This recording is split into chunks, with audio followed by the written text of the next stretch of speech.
Ya. Nah, jadi ada terkait dengan stroke itu sebenarnya ada 4 tipe ya. Yang pertama stroke iskemik, kemudian transient ischemic attacks. Nah, ini yang TIA yang kita kenal ya, yang biasanya berlangsung 24 jam kurang. Kemudian perdarahan intracerebral, jadi ini antara bagian-bagian otak itu. Ada apa namanya pembuluh darah dan kemudian pendarahan subkranoid yang merupakan salah satu dari pendarahan spontan. Ini biasanya di bagian belakang ya, bagian belakang. Nah, ini dibagi ICD 10 itu membaginya dalam 4 tipe tadi. Tanda-tandanya ini ada mati rasa atau parestesia dan kemudian paresis atau kelemahan ya yang tiba-tiba pada wajah, lengan. Makanya kalau kita lihat teman apa yang penderita stroke itu agak agak apa miring-miring gitu ya. Termasuk salah satunya yang mudah itu di mulut sebenarnya. Kemudian gangguan sensitivitas pada wajah, kebingungan ya. Ya, tiba-tiba jadi kalau diajak ngomong itu agak-agak susah itu. Jadi dia agak lambat memahami dan juga mau ngomong juga agak kayak orang agak bingung gitu ya, mau ngomong apa gitu. Kemudian terjadi perubahan tiba-tiba dalam penglihatan, biasanya salah satu mata atau keduanya, jadi agak-agak kabur gitu atau agak berkabut pandangannya. Dan kemudian susah dalam berjalan. Nah, pusing atau kehilangan keseimbangan ini sering terjadi, ya, merasa sakit kepala tiba-tiba dan hebat. Jadi gejala-gejala utama ini adalah salah satu tanda-tanda dari stroke. Nah, ini faktor risikonya banyak ya, usia lanjut, riwayat stroke, pernah terjadi, tekanan darah tinggi, diabetes, dislipidemia, kardiovaskular, merokok aktif, kemudian asupan alkohol, kemudian skor risiko dietnya yang kurang bagus ya, kemudian gaya hidup yang tidak banyak bergerak, dan faktor psikososial. Ini selintas saja ternyata bahwa ada 10 indeks antropometri yang bisa kita manfaatkan untuk mendeteksi stroke ini. Jadi ada indeks bentuk tubuh. Kalau kita biasanya taunya tinggi badan, berat badan ya. Kemudian apalagi yang lingkar lengan atas ya, ternyata banyak sekali indeks-indeks yang bisa kita manfaatkan ya. Jadi ada volume perut, kemudian adiposa, ya, kemudian kebulatan perutnya ya, konisitas, pinggul, pinggang, IMT. Nah, ini udah biasa bagi kita. Kemudian ada indeks pinggang dibandingkan dengan tingginya, dan kemudian indeks lingkar pinggang dan panggul. Nah, untuk memprediksinya ternyata yang cukup baik itu dari antara 10 ini adalah uh, untuk ABSSI ini indeks terkait dengan ini ya bentuk tubuh tadi, kemudian juga adiposa, kemudian kebulatan tubuh, pinggul ya, kemudian pinggang dengan tinggi rasionya. Ini bisa memperkirakan untuk kardiovaskular. Kemudian untuk di Asia, ternyata ini ada perbedaan teman-teman. Di Asia Tengah dengan Asia Tenggara dengan Asia Selatan itu berbeda-beda. Jadi untuk di kita ternyata lebih bagusnya di APSI, kemudian BRI, CI, kemudian rasio pinggang tinggi, ya, kemudian pinggul. Dan ini juga merupakan yang ukuran untuk orang Indonesia. Jadi masuk wilayah Asia Tenggara. Nah, ini yang harus kita lakukan pada pasien stroke. Ini biasanya oleh teman-teman pranata wicara ya yang melakukannya. Jadi juga dia harus melakukan tes menelan air ya. Jadi diberikan air sebanyak 50 ml. Jadi nanti dilihat gimana pasiennya ya, diobservasi kira-kira ada terjadi batuk atau infeksi dada nggak setelah dilakukan pemberian. Jadi kalau dia lolos ini aman, kita berikan secara oral. Jadi pasiennya nggak perlu pakai NJT ya. Jadi kalau bisa kita berikan secara oral. Jadi bisa air atau bisa dalam bentuk lunak. Kemudian tes konsistensi ganda. Nah, ini penilaian disfagianya ya secara bertahap evaluasinya. Jadi tekstur non cair dengan cair ini di apa namanya diselang-selingi. Jadi artinya dia dilihat bagaimana kemampuan menelannya untuk yang cair dan gimana kemampuan menelannya untuk tekstur makanan yang non cair. Di mana kesulitan dia. Jadi kalau memang kedua-duanya sulit, ini yang perlu kita berikan ya, ditindaklanjuti. Jadi kalau diet khusus dan strategi juga perlu diatur ketika dia tidak bisa menelan makanan dalam bentuk tekstur non cair maupun yang cair. Kemudian ini tes provokasi menelan. Nah ini refleks menelan tak sadar. Jadi ketika kita berikan bolus 0,4 mm air suling, ya air murni ya, melalui kateter, ini kita lihat apakah dia dalam 3 detik atau lebih itu gimana cara menelannya. Ada kesulitan atau tidak. Jadi kalau memang dia tidak masalah, nah baru kita berikan makanannya dalam bentuk secara oral ya. Nah ini yang zat gizi yang berperan. Ternyata teman-teman kolesterol total dan tekanan darah sistol yang lebih tinggi disertai dengan risiko iskemik 8 kali lebih tinggi risikonya. Jadi stroke itu berkaitan dengan kolesterol dan tekanan darah, hipertensi. Kemudian untuk asam lemak, nah asupan lemak jenuh pada kuartil tertinggi dibanding kuartil terendah tidak dikaitkan dengan peningkatan risiko stroke. Nah, sebagian besar kita kan berpikiran bahwa stroke itu umumnya disebabkan oleh tingginya asam lemak. Tapi dalam beberapa penelitian ternyata asupan lemak itu tidak terlalu berpengaruh, ya. Kemudian asupan lemak tidak tidak jenuh juga. Demikian tidak ada studi yang dapat diandalkan untuk menunjukkan hubungan positif antara keduanya.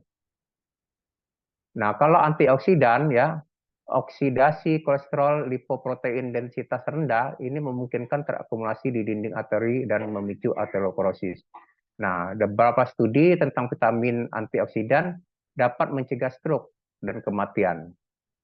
Jadi pemberian antioksidan dan vitamin ini dianjurkan pada penderita stroke. Vitamin A dan beta karoten ya, ini dikaitkan sebagai zat yang bermanfaat. Nah, namun ini masih perlu diteliti lebih lanjut karena belum ada penelitian yang jelas bagaimana mekanisme antara vitamin A dan beta karoten ini dengan penyakit stroke. Nah, untuk vitamin C, ini uji klinis tidak menunjukkan makna signifikan dan suplemen vitamin C dalam mengurangi risiko stroke. Ya, berbeda dengan vitamin E. Vitamin E justru sebagai salah satu sumber antioksidan juga memberikan perlindungan terhadap penyakit jantung dan kanker. Pada vitamin B, ya peningkatan risiko semua jenis stroke, ya. Nah itu bisa terjadi. Jadi ini juga perlu kita pertimbangkan. Ini untuk garam. Nah, garam itu asupan garam yang berlebih dapat meningkatkan risiko kardiovaskular dan stroke. Artinya bahwa penderita stroke kita harus memperhatikan benar karena memang sebagian besar salah satu faktor risiko dari penyakit stroke itu adalah hipertensi. Nah, ini jadi banyak penelitian mengatakan bahwa asupan garam sebanyak 6 gram per hari itu dapat menurunkan darah sistol dan distol. Jadi pemberiannya harus kita perhatikan pemberian garamnya. Kemudian kalium. Kalium angka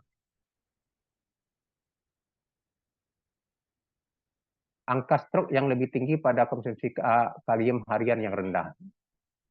Jadi kalau kaliumnya rendah justru angka kematiannya lebih ini ya, angka kejadian stroke-nya itu juga justru lebih tinggi. Jadi rata-rata penderita stroke itu mereka mempunyai konsumsi kalium harian yang memang lebih rendah. Jadi kalau memang dia tidak mempunyai permasalahan terkait ginjal dan yang lain, yang saya rasa tidak masalah ya untuk kita berikan kalium yang agak lebih sesuai, dipenuhi paling tidak mencapai standar normal. Ya, ini kalsium. Untuk kalsium, suplemen kalsium memperbaiki beberapa faktor kejadian stroke. Nah, jadi pemberian kalsium juga bisa membantu untuk mengatur tekanan darah, berat badan, dan konsentrasi lipid serum. Untuk karbohidrat, nah kita tidak dianjurkan untuk menyebabkan kelebihan gizi, terjadi peningkatan obesitas di dunia. Dan ini Obesitas merupakan salah satu risiko untuk penyakit stroke. Untuk sayur dan buah, ya, mengkonsumsi sayur dan buah berwarna hijau dan kuning, serat dan biji-bijian utuh, tetapi bukan biji olahan, ini dapat melindungi terhadap stroke iskemik. Jadi konsumsi sayur, buah itu sebenarnya pada penderita stroke disarankan, ya. Tapi lihat lagi kemampuan dia untuk menelannya bagaimana. Nah, untuk daging, konsumsi daging merah dalam kaitannya dengan kejadian stroke dan tingkat kematian masih jarang dan hasilnya tidak konsisten. Jadi dalam berbagai penelitian masih belum disepakati bahwa daging itu merupakan ini apa namanya salah satu penyebab dari stroke ya. Tapi dalam hal ini juga memang diasumsikan bahwa terjadi hubungan positif dengan tekanan darah, kejadian potensi, dan sindrom metabolik dan peradangan. Nah, ini yang T.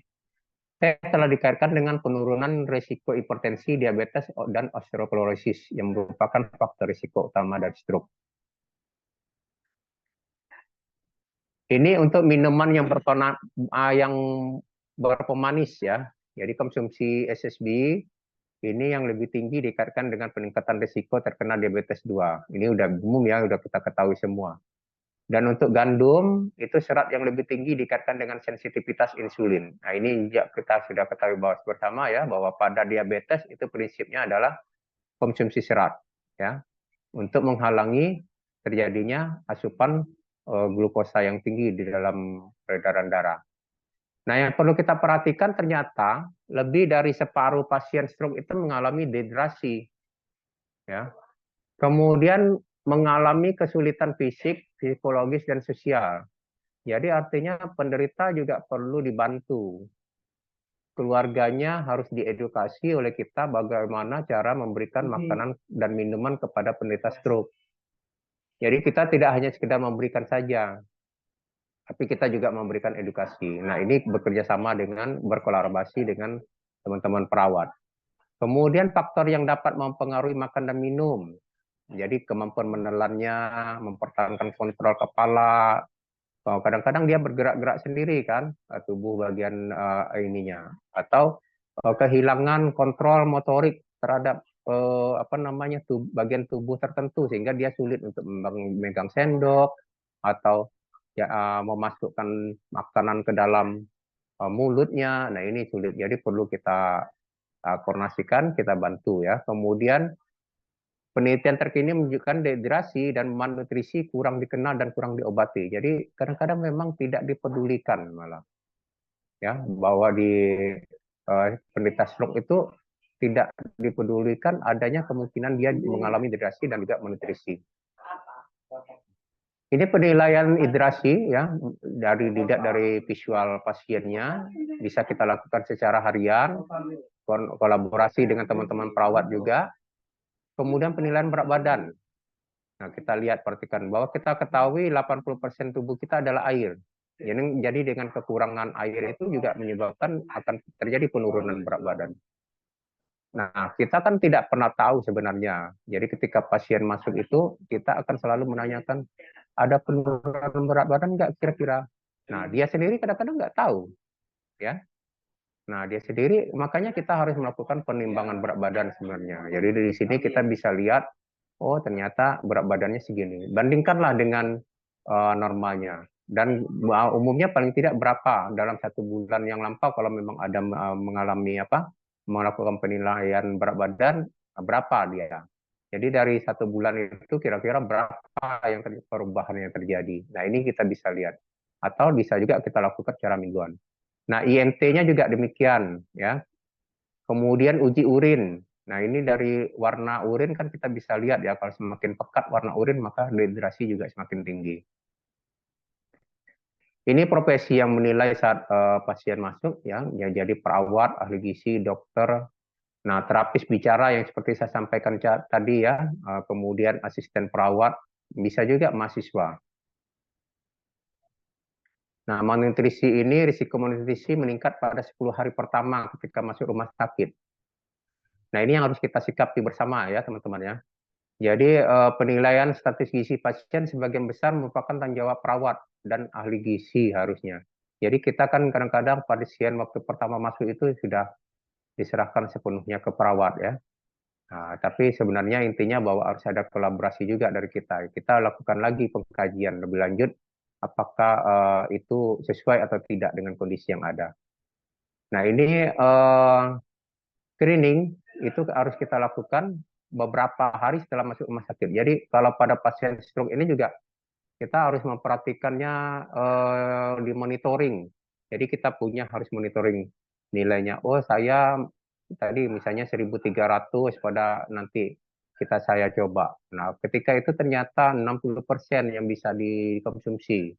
Artinya saya harus melakukan apa. Nah, itu harus kita lakukan pada besok paginya, dirubah lagi. Jadi bisa dalam bentuk harian. Jadi 3 hari pertama ketika pasien masuk itu soal masa-masa kritis sebenarnya, masa-masa yang harus kita lakukan karena dia harus belum stabil, jadi harus harus kita pantau terus ya. Kemudian kemungkinan adanya disfagia ini yang juga harus kita periksa. Kemudian 30% dari semua pasca stroke itu umumnya akan diberi makanan secara melalui selang NDT ya pada fase awalnya. Karena memang kemampuannya untuk menelan dan kemampuan untuk bergerak, kemampuan untuk terjadi kelumpuhan separuh atau yang ini memang mengganggu ya untuk masuknya. Nah, tingkat kesadarannya juga menurun ya. Ini juga perlu kita perhatikan. Ya, ini saya rasa yang perlu kita nanti akan saya sampaikan juga ya ini dibagikan nanti ke teman-teman semua. Nah, ini untuk kebutuhannya, estimasinya. Jadi asupan serat juga tetap disarankan untuk pada posisi normal 25 sampai 30 gram ya.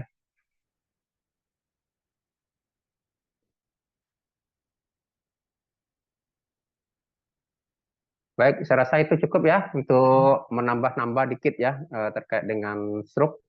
Nanti bisa kita lanjutkan untuk ininya.